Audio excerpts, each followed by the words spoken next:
الحمد لله رب العالمين، والصلاة والسلام على النور المبين سيدنا مولانا محمد وعلى آله وصحبه أجمعين. تقدم معنا في آداب داخل الخلاء أو آداب محل قضاء الحاجة، وعرفنا أن المواظب على هذه الآداب يحصل له الكثير من الثواب، ويظهر عليه نور وسر من سر الولاية. فكيف بقية الآداب؟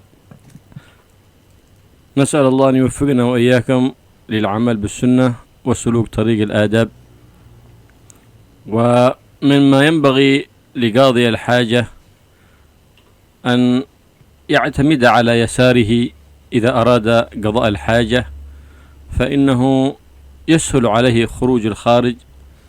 وقد أثبت هذا اليوم الطب الحديث، أن المعتمد على يساره يسهل عليه خروج البول، كذلك خروج الغائط، ويسلم من انسداد الأمعاء والذي يسمى بالمصران الأعور أو الدودة الزائدة، يسلم منها. وذلك قد أرشدنا إليه النبي محمد صلى الله عليه وآله وسلم في طريقة الجلوس لقضاء الحاجة، ولا يعبث بيده، ولا يكتب ولو خطوطا وهمية في الجدار أو في الأرض، ولا ينبغي أن يتسوك، ولا ينبغي أن يبصق في محل الذي يقضي فيه الحاجة أو فوق الخارج، فإن ذلك يورث أمراضا للإنسان.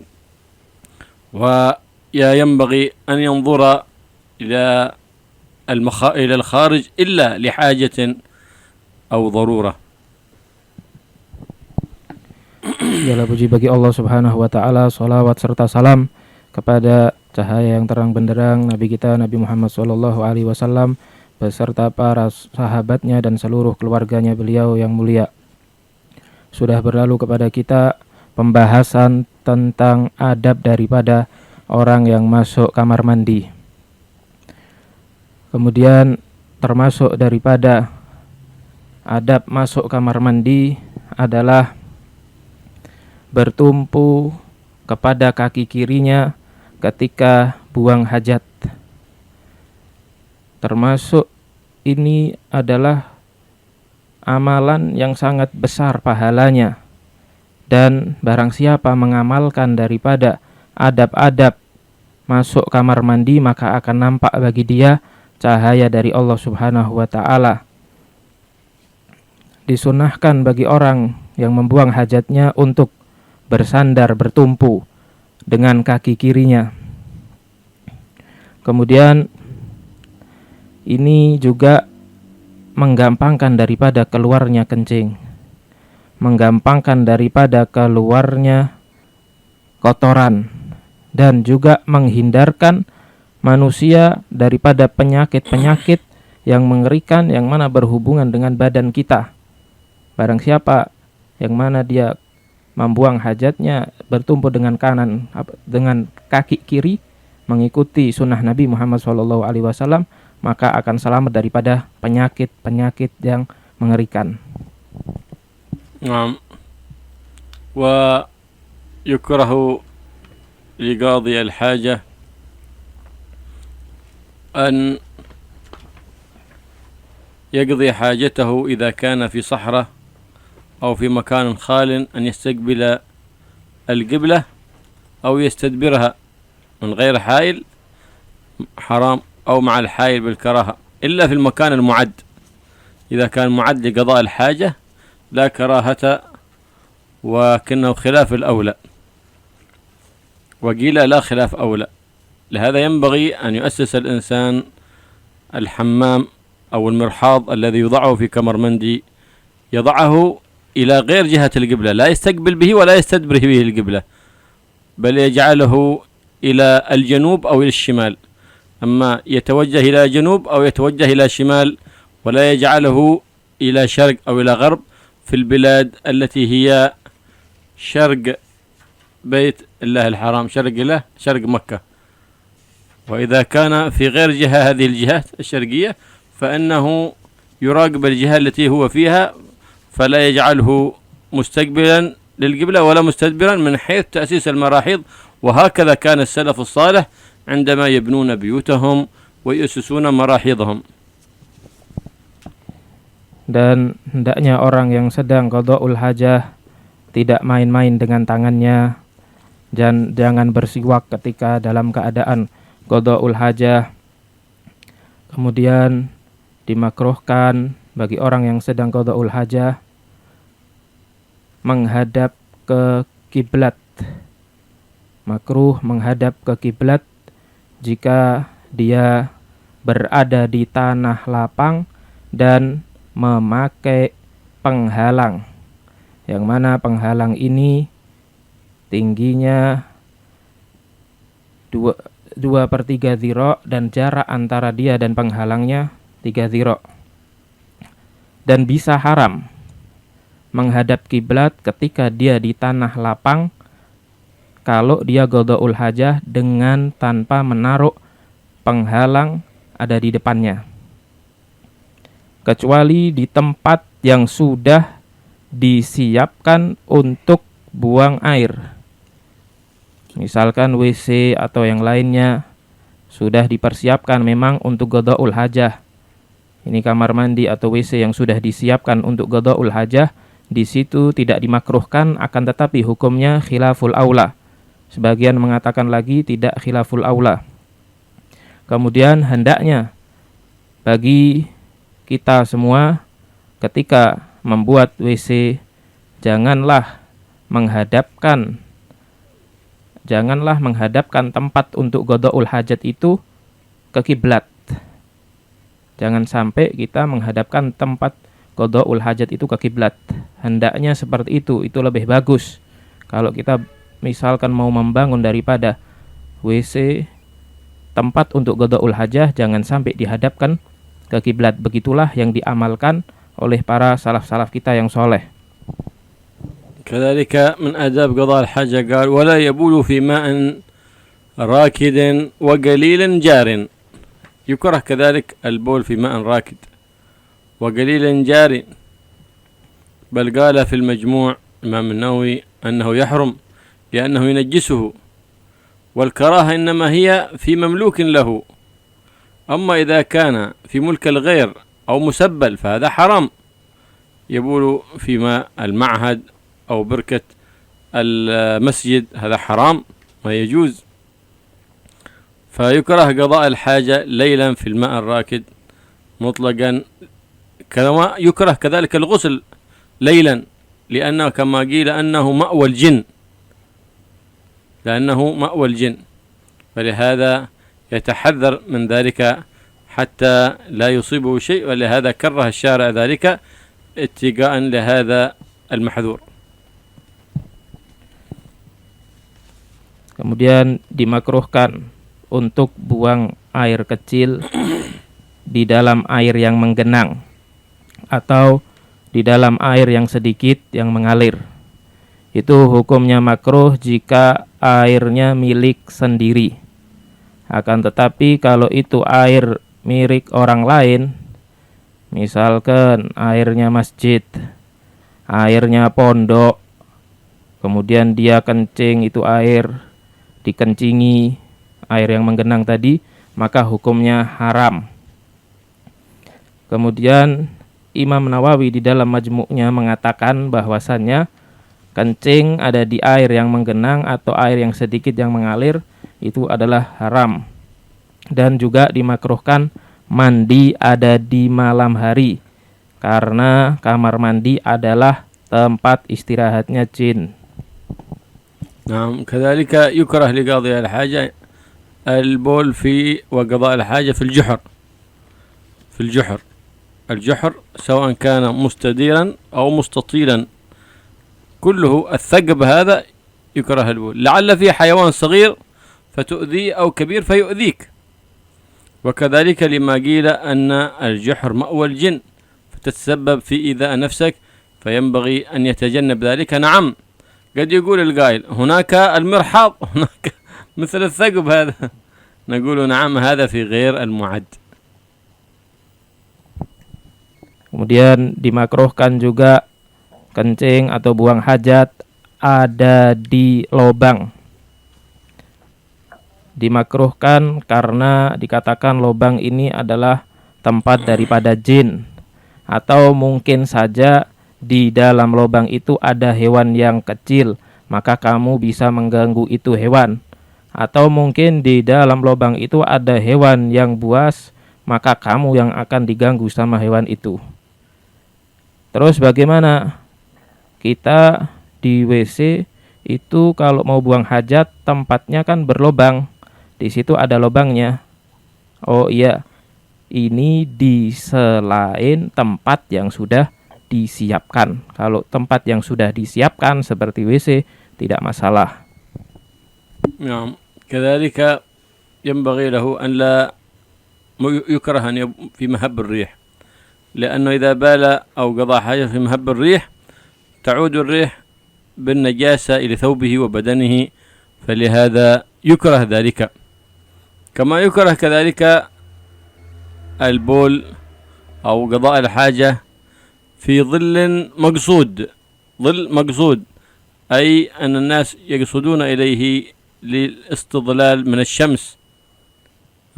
يكره أن يقضي حاجته تحت هذا الظل المقصود، أو كأن كان محل يتشمس، كان في مكان برد يأتون الناس يتشمسون في ذلك المكان اتقاء من البرد، كذلك نفس الشيء يكره ذلك. Kemudian dimakruhkan juga kencing ada di tempat keluarnya angin. Buang hajat ada di tempat yang anginnya di situ keras. Karena apa? Karena nanti najisnya bisa kembali kepada kita sendiri. Dan juga dimakruhkan buang hajat ada di naungan yang dimaksud oleh orang. Naungan yang dituju oleh orang, yang mana di situ orang-orang berteduh. Makruh kita buang hajat ada di sana. كذلك ينبغي لقاضي الحاجة أن لا يبول في الطريق. الطريق النبي صلى الله عليه وسلم يقول اتقوا اللعانين. قيل يا رسول الله من لعانا؟ قال الذي يبول في متحدث الناس في طرقهم، يبول في محل يجلس فيه الناس، لأنه يتسبب في لعن نفسه، فيأتي إذا يريد أن يجلس أو في الطريق فينجس الناس أو يؤذي الناس بذلك الخارج في الطريق، فيلعنه ذلك المار في الطريق فيتسبب في لعن نفسه. فلهذا قال بعض العلماء أنه يحرم لما ورد في الوعيد الشديد في من يفعل ذلك. اتقوا اللعانين دول لعان ما يتسبب في لعن نفسه. Kemudian dimakruhkan untuk buang hajat ada di jalan. Rasul SAW pernah bersabda, hati-hatilah kalian dari dua sesuatu yang menjadi penyebab munculnya laknat. Para sahabat bertanya, apa itu wahai Rasul? Rasul menjawab, yaitu buang hajat ada di jalan. Karena apa? Kalau orang buang hajat ada di jalan, maka orang-orang yang lain yang lewat ada di jalan situ nanti pasti akan melaknat orang yang kencing atau buang gaibnya, buang hadatsnya ada di jalan. Buang air besarnya ada di jalan. Orang-orang akan melaknat dia. هنا قال وثقب. الثقب هو الجحر نفسه، يشمل الجحر الثقب، كما قلنا عندنا جحر، عندنا ثقب وعندنا سرب. السرب المستطيل والثقب المستدير. الجحر يجمعهما مستديرا أو مستطيلا، كلاهما يكره قضاء الحاجة فيها للعلة المتقدمة، لأنه مأوى الجن، ولأنه ربما كان فيه حيوان صغير فتؤذيه أو كبير فيؤذيك، يتجنب ذلك. وكذلك يتجنب قضاء الحاجة تحت شجرة مثمرة يؤكل ثمرها، أي من شأنها أن تثمر، وإن لم يكن الآن بها ثمر، لكن من شأنها أن تثمر ولو في المستقبل. هذا يكره، هذا إلا يكون ملك الغير. أما في ملك الغير هذا حرام. في ملك الغير حرام. Kemudian dimakruhkan juga buang hajat ada di sagap, lobang. Ada di dalam bahasa Arab yang namanya sarop. Kalau sarop lobangnya memanjang, kalau sagap lobangnya bunder ke dalam. Kemudian sarop sama sagap ini dikumpulkan dengan satu kata, yaitu juhur. Jadi juhur ini bisa memanjang, bisa mendalam. Nah, itu semuanya makruh. Kita buang hajat ada di situ, hukumnya makruh. Tidak boleh buang hajat ada di situ, makruh. Harus dihindari. Kemudian juga dimakruhkan buang hajat ada di bawah pohon yang mana pohonnya berbuah. Karena apa? Karena nanti kalau pohonnya jatuh ada ke situ, kena najis, dimakan najis akhirnya. Itu kalau memang pohon buah milik kita sendiri. Adapun kalau pohon buah milik orang lain, maka hukumnya diharamkan. Kencing ada di bawah situ, buang hajat ada di bawah situ. كذلك كما تقدم معنا لا يتكلم حال خروج الخارج. إذا كان يقضي حاجته لا يتكلم، فإنه في ذلك ورد في كراهة. وكذلك حتى بذكر أو بغير ذكر، حتى كلام عادي. ولا لا ينبغي كذلك أن يتكلم ما دام في محل المعد لقضاء الحاجة، ولو في غير قضاء الحاجة، إلا لحاجة أو ضرورة احتاج أنه يتكلم لا بأس. إذا كان في حاجة مهمة ضرورية يتكلم بها لا بأس، ينادي من محل قضاء الحاجة. وإلا فلا حاجة للكلام، فإنه يورث الوسواس. Kemudian dimakruhkan berbicara ketika keluarnya daripada hadas besar kita, keluarnya daripada ghaid kita. Ketika kita kencing berbicara, itu hukumnya makruh. Makruh berbicara juga ketika buang air besar, baik berbicara dengan berzikir atau selain daripada zikir, ngomong-ngomong biasa, semuanya hukumnya makruh. Dan juga dimakruhkan berbicara semenjak kita masih ada di dalam kamar mandi, kecuali kalau ada hajat, mau manggil orang misalkan, kita perlu sesuatu, maka tidak masalah. نعم كذلك يندب لقاضي الحاجة الاستبراء من البول. الاستبراء من البول سنة، وقيل واجب. لأن النبي محمد صلى الله عليه وسلم مر على قبرين، قال مررت على قبر يعذبان وما يعذبان في كبيرة، أما أحدهما فكان لا يستبري من البول. في وعيد شديد هنا، لأنه إذا لم يستبري ربما خرج منه شيء ونجس بدنه وثوبه ثم صلى فكانت صلاته غير صحيحة. وأما الثاني فكان يمشي بالنميمة.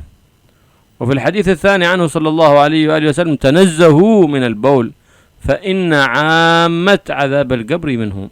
عامة عذاب القبر من عدم التنزه من البول، فينبغي الإنسان أن يحتاط. ويختلف ذلك باختلاف الناس، منهم من يكون بالمشي، منهم من يكون بالدق الأرض، منهم من يكون بالتنحنح هكذا بالتنحنح يتنحنح، فيختلف ذلك باختلاف الناس على كل حال. ومنهم من يمر بيده برفقا تحت القضيب حتى يخرج إن شي بقي، لا بعنف فيؤذي نفسه، فذاك حرام أن يؤذي الإنسان نفسه.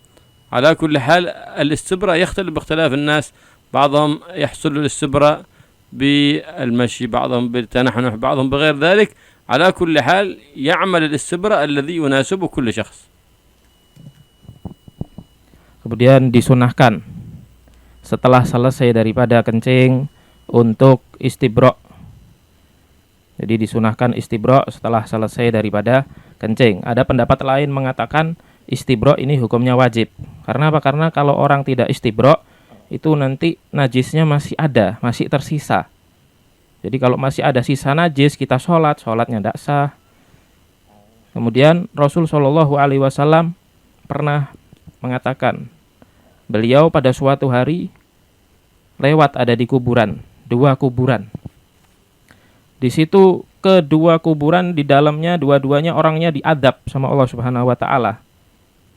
Kemudian para sahabat bertanya kepada Rasul, "Wahai Rasul, kenapa kok mereka diazab? Sebabnya apa?" Rasul Shallallahu Alaihi Wasallam menjawab, salah satunya karena sebab tidak istibro setelah kencing. Yang satunya karena sering adu domba. Kemudian istibro ini caranya bagaimana? Istibro ini caranya berbeda-beda dengan menurut kenyamanan masing-masing orang. Sebagian dari orang bisa dengan berjalan istibro'nya. Jadi dia setelah kencing jalan. Atau sebagian bisa dengan berdehem. Setelah kencing dia berdehem supaya mengeluarkan daripada sisa kencing yang masih ada di zakarnya. Ada sebagian dari orang dengan mengetuk-ngetukkan ke bumi. Jadi kakinya diketuk-ketukkan ke bumi. Ada lagi sebagian orang dengan mengurut daripada kemaluannya dengan lembut. Jadi kemaluannya diurut dengan lembut supaya sisa daripada kencingnya keluar. Nah, ini macam-macam daripada istibro. Ini disunahkan orang setelah kencing untuk istibro. Rasul Shallallahu Alaihi Wasallam pernah bersabda di hadis yang lain mengatakan, beristibro'lah kalian dari kencing. Itu kalau sudah kencing, dituntaskan kencingnya dengan cara yang telah disebutkan tadi.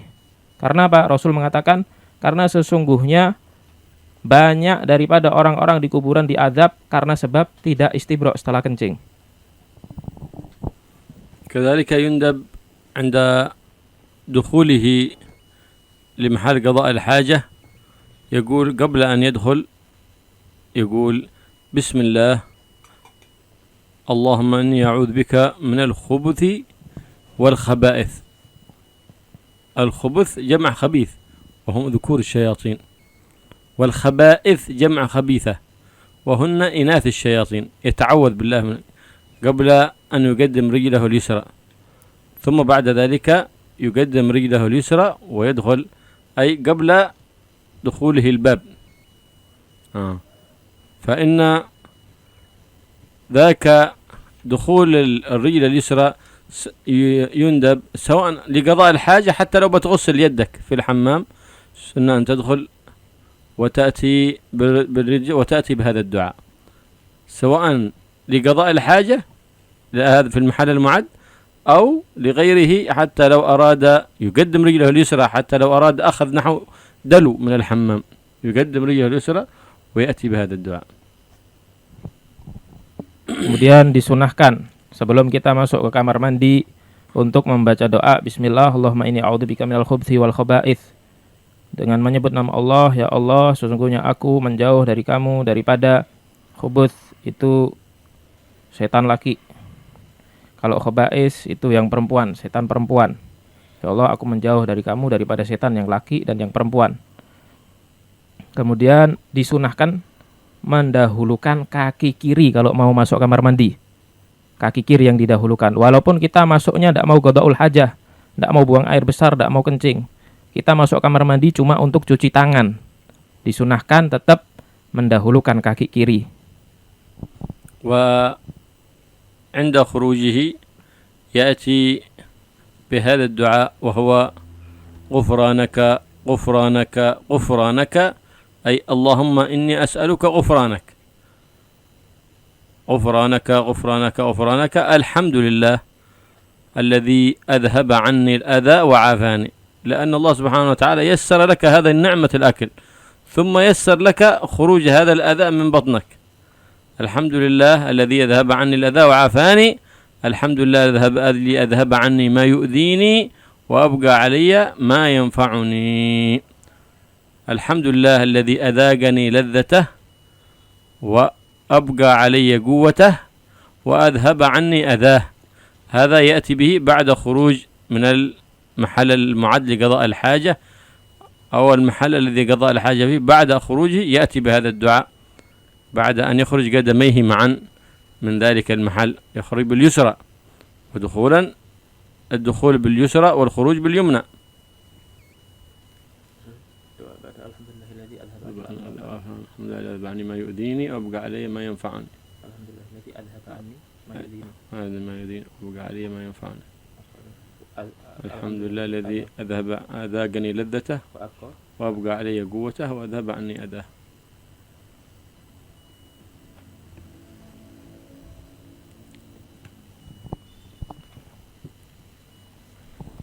Kemudian ketika mau keluar dari kamar mandi disunahkan untuk berdoa. Ketika setelah keluar dari kamar mandi disunahkan untuk berdoa. Selesai qada'ul hajah, keluar dari kamar mandi. Jadi selesai qada'ul hajah, sudah tuntas. Sudah dari kamar mandi, ya, sudah keluar dari kamar mandi, baca doa. Ghufranaka, ghufranaka, ghufranaka 3 kali. Ya Allah, aku meminta dari kamu pengampunan. Dibaca 3 kali ghufranak. Ghufranaka, ghufranaka, ghufranaka 3 kali. Setelah itu baca alhamdulillahilladzi adhaba 'anil adza wa afani. Segala puji bagi Allah Subhanahu wa taala yang menuntaskan dariku kotoran dan memberikan aku sehat wal afiat. Karena Allah Subhanahu wa taala yang menggampangkan kepada kita nikmat makan, nikmat minum. Kemudian digampangkan sama Allah Subhanahu wa taala membuangnya gampang. Coba kalau misalkan Allah Subhanahu wa taala tidak menggampangkan kita di dalam membuang makanan atau yang minuman yang setelah kita makan, kita akan kesusahan. Kemudian disunahkan membaca doa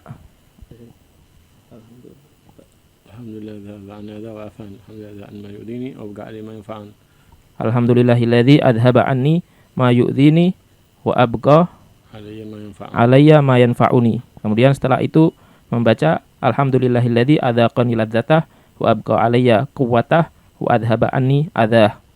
Itu semua adalah doa setelah keluar daripada kamar mandi. Kemudian disunahkan kalau setelah keluar kamar mandi disunahkan mendahulukan kaki kanan. كذلك ينبغي لقاضي الحاجة كما قلنا أن لا يتلفت لا يمينا ولا شمالا، وأن لا ينظر إلى أعلى ولا ينظر إلى محل فرجه أو إلى الخارج الذي يخرج منه، ولا يتسوك ولا يأكل أو يشرب حال قضاء الحاجة، فضلا أن يشرب الروكو في ذلك، فإنه يجلب ذلك الوسواس الخناس. وعاده بعض الناس يكتب رسائل أو يقرأ جرائد في الحمام، فذاك ما ينبغي ذلك، فإنه يورث بلايا وأمراض في الإنسان من حيث لا يدري، بل أنه يجلس قدر قضاء الحاجة، إذا انتهى يقوم، إذا ما تحركت بطنه يقوم يمشي حتى تتحرك، فلا يطيل المكث، فطول المكث في المحل يورث بلايا ويورث وسواس ويورث أذى في باطن الإنسان ويورث البواسير كذلك. Kemudian larangan-larangan di dalam kamar mandi. Tidak boleh di dalam kamar mandi untuk tolah-toleh kanan kiri. Lebih-lebih kalau melihat tempat qada'ul hajahnya, tempat pembuangannya itu dilihat-lihat, itu tidak boleh, dilarang. Kemudian dilarang juga di dalam kamar mandi makan. Di dalam kamar mandi dilarang minum, tidak boleh makan, tidak boleh minum. Sebagian manusia kadang-kadang di dalam kamar mandi sambil merokok. Nah, ini tidak boleh. Kemudian tidak boleh juga di dalam kamar mandi dengan sambil baca koran. Sebagian manusia, sebagian orang kadang di dalam kamar mandi sambil baca koran, sambil SMS-an. Nah, ini tidak boleh. Di kamar mandi jangan lama-lama. Tidak boleh lama-lama ada di dalam kamar mandi. Kenapa? Karena lama-lama di dalam kamar mandi itu bisa menyebabkan penyakit-penyakit yang membahayakan, yang mana kita tidak merasakannya. كذلك يحرم البول في المسجد ولو في وعاء، حرام. المسجد يحرم حتى النفث البصق فقط، وهو الريق هذا وهو طاهر، حرام. تلويث المسجد بطاهر حرام، فكيف تلويثه بنجس؟ حتى ولو يمشي يصل بول في المسجد لكن في قارورة أو نحو ذلك، فهذا يحرم تلويث المسجد بنحو له بنحو بول هذا حرام. Kemudian diharamkan kencing ada di dalam masjid walaupun kencingnya ditaruh ada di wadah.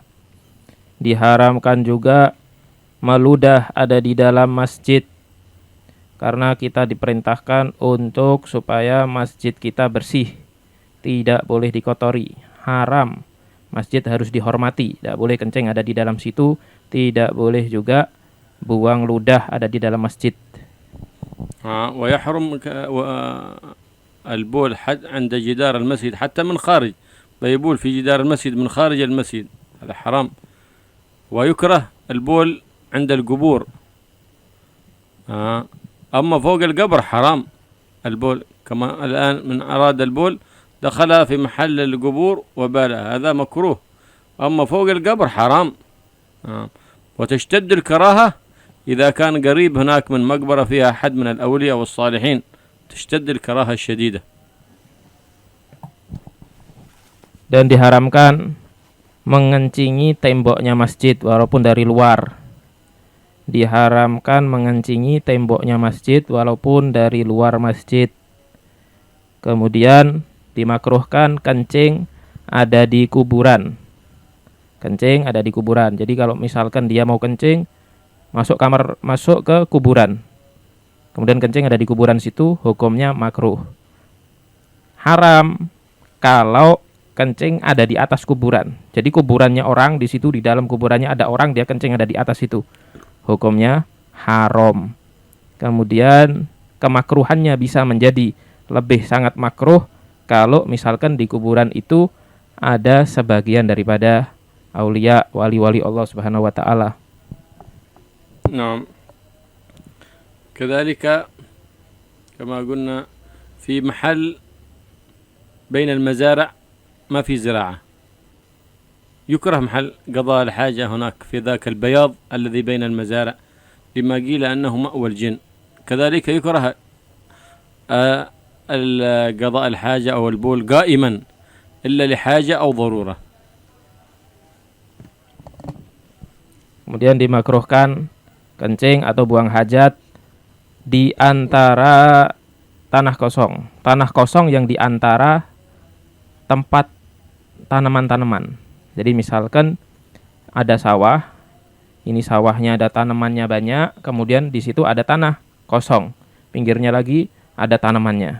Nah, kencing ada di tanah kosong itu hukumnya makruh, karena dikatakan itu adalah tempatnya jin. Kemudian dimakruhkan kencing dalam keadaan berdiri, kecuali kalau dalam keadaan darurat tidak masalah.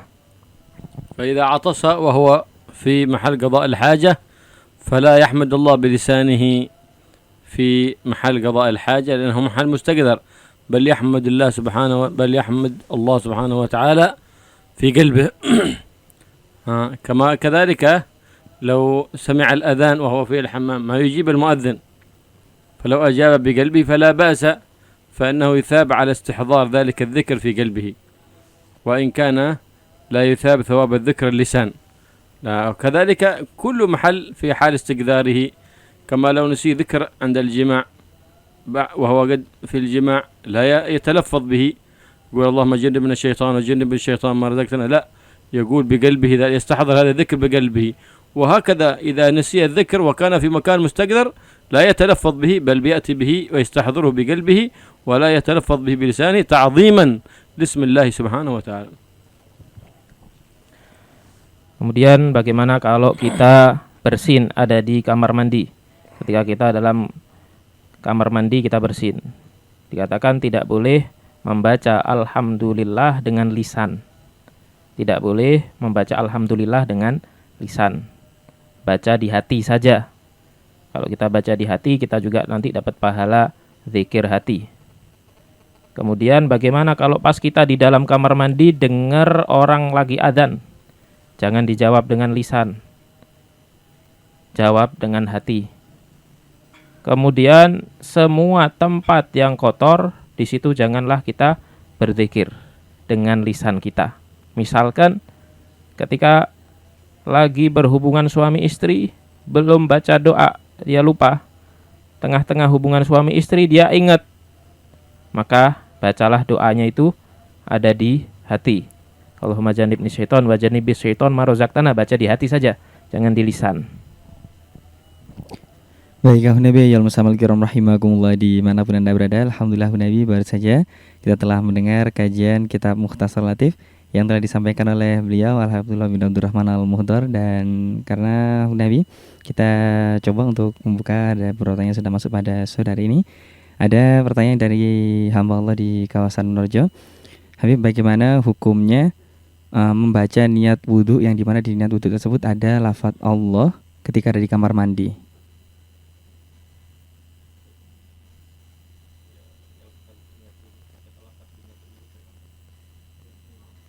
نية الوضوء صحيحة في الحمام في كمر مندي، نوية الطهارة للصلاة، نوية أداء فرض الوضوء، ما في شيء. باللسان نعم، يسن التلفظ بها. نية الوضوء يسن، والنية بالقلب والتلفظ بها سنة. نوية أداء فرض الوضوء أو نوية أداء الوضوء أو نحو ذلك، أو نوية الطهارة للصلاة. لكن في لله تعالى أو في بسم الله الرحمن الرحيم قبله بسم الله الرحمن الرحيم نوية الوضوء. لا، ذكر الله سبحانه وتعالى ما يكون في محل قضاء الحاجة كما قلنا. نوية أداء سنة فرض الوضوء ما في ذكر الله لا في لا نويت في السؤال موجود إذا كان في نية لا يأتي بذكر الله سبحانه. نويت أداء فرض الوضوء بس. أيوة. البسملة في الوضوء هنا يمكن يكون السؤال فيها، هل يبسمل لأنه في محل مستقذر؟ بعض قالوا لا يأتي به، بعضهم قال لا يأتي به، بعض العلماء بعضهم قال لا يأتي بالبسملة بعد أن يخرج من ذلك المكان المستقذر ويقول بسم الله الرحمن الرحيم أوله وآخره قبل أن يأتي بالدعاء بعد الوضوء، كما سيأتي معنا هنا إن شاء الله الدعاء بعد الوضوء، وقبل أن يقرأ إنا أنزلناه في ليلة القدر والإخلاص والمعوذتين يأتي بسم الله الرحمن الرحيم أوله وآخره بعد الخروج من الحمام، كما يأتي بدعاء قضاء الحاجة اللهم طهر قلبي من النفاق وحصن فرجي من الفواحش. ما هو إذا قام المرحاض يأتي به، إذا خرج من محل ذلك ولا يأتي به بمحل المستقذر، لا يذكر الله بلسانه في ذلك المحل. أما الذكر بالقلب كما قلنا ذاك لا بأس يستحضر هذا المعنى بقلبه، لكن باللسان لا يصان اسم الله سبحانه وتعالى في المكان المستقذرة. يأتي به في الحمام. نعم يأتي به لأن في من العلماء من يقول بوجوب البسملة كالإمام أحمد بن حنبل. نعم، فإذا كان توضأ خارج الحمام وهو الأفضل أن يكون حتى يأتي بأذكار الوضوء، يأتي بالبسملة، الأفضل الوضوء. إذا كان لا توضأ ذلك فإنه يتوضأ ولا يأتي بذكر الله، والبسملة كما قلنا منهم من قال يأتي بها خروجا من الخلاء، ومنهم من قال لا يأتي بها حتى يخرج من ذلك المحل، وقبل أن يأتي بالدعاء يأتي بسم الله الرحمن الرحيم أوله وآخره. Sebelumnya saya akan jelaskan, beliau mengatakan bahwasannya lebih baik wudhu ada di luar kamar mandi. Kenapa? Karena supaya kita bisa melaksanakan semua doa-doanya dengan baik. Kita laksanakan semua sunnah-sunnahnya dengan baik. Lebih baik wudhu ada di selain kamar mandi, di luar kamar mandi, jangan di kamar mandi. Terus bagaimana kalau kita pas wudhu ada di kamar mandi? Maka apakah kita membaca bismillah ada di dalamnya? Beliau mengatakan, sebagian ulama mengatakan tetap dibaca bismillah di dalam kamar mandi, karena keluar daripada khilaf. Sebagian imam mengatakan wajib membaca bismillah. Kemudian sebagian ulama mengatakan jangan. Ketika kita wudhu ada di dalam kamar mandi, jangan nyebut nama Allah Subhanahu wa taala. Terus bagaimana? Bismillahnya kita baca di mana? Bismillahnya kita baca setelah kita keluar dari kamar mandi. Jadi setelah kita keluar dari kamar mandi, baca Bismillahirrahmanirrahim sebelum kita baca-baca doa yang disunahkan setelah wudhu. baca apa? Bismillahi awwalahu wa akhirahu. Saya menyebut nama Allah di awal dan di akhirnya. Gitu. Jadi setelah keluar dari kamar mandi baru dibaca bismillahi awwalahu wa akhirahu. Sebagaimana doa yang mana setelah qadaul hajah. Allahumma hassin farji minal fawahish. Allahumma tahhir qalbi minan nifaq wa hassin farji minal fawahish. Ini doa jangan dibaca ada di dalam kamar mandi. Dibaca setelah kita keluar dari kamar mandi. Baik, seperti itu untuk pertanyaan dari Allah di kawasan Wonorejo. Baik, Ahun Nabi ayyul musamal kiram rahimakumullah dimanapun Anda berada, karena waktunya sangat mepet Ahun Nabi untuk adzan maghrib pada sore ini. Terima kasih untuk soalnya Ahun Nabi, dan sebelum kita tutup kita akan mendengarkan doa yang disampaikan oleh beliau. Al-Habibullah bin Abdurrahman al-Muhdar. Tafadhol ya Habib. ربنا ينفعنا إن شاء الله بما علمنا ويعلمنا ما جهلنا ورزقنا الإخلاص فيما علمنا وفيما عملنا ويغفر لنا ما مضى ويحفظنا فيما بقي ويعزنا بالطاعة ولا يذلنا بالمعصية ويشغلنا بها عمن سواه ويقطع عنا كل قاط يقطعنا عنه ويلهمنا ذكره وشكره وطاعته وحسن عبادته وطير أعمالنا في طاعة الله وطاعة رسوله محمد صلى الله عليه وآله وسلم ويجعلنا وإياكم في الحصن الحصين من جميع الأذيات والحرز المكين من الذنوب والخطيئات إنه على ما يشاء قدير وبالإجابة جدير وصلى الله تعالى على سيدنا محمد وعلى آله وصحبه وسلم والحمد لله رب العالمين والسلام عليكم ورحمة الله وبركاته. Waalaikumsalam warahmatullahi wabarakatuh. Jazakumullah khairan jazaa atas waktunya pada sore ini Ahun Nabi yang disampaikan oleh beliau, dan terima kasih juga kepada mutarjim kita Ustaz Taufiq Al-Hafsy sudah membantu kita untuk memahami acara Al-Ifadah wal Istifadah pada sore hari ini. Baik Ahun Nabi, terima kasih untuk Anda semuanya, dan kami mohon maaf karena tidak semua pertanyaan bisa kami utarakan pada sore ini terbatas waktu yang ada Ahun Nabi, dan lalu dia bertugas mengucapkan wabillahi taufiq wal hidayah.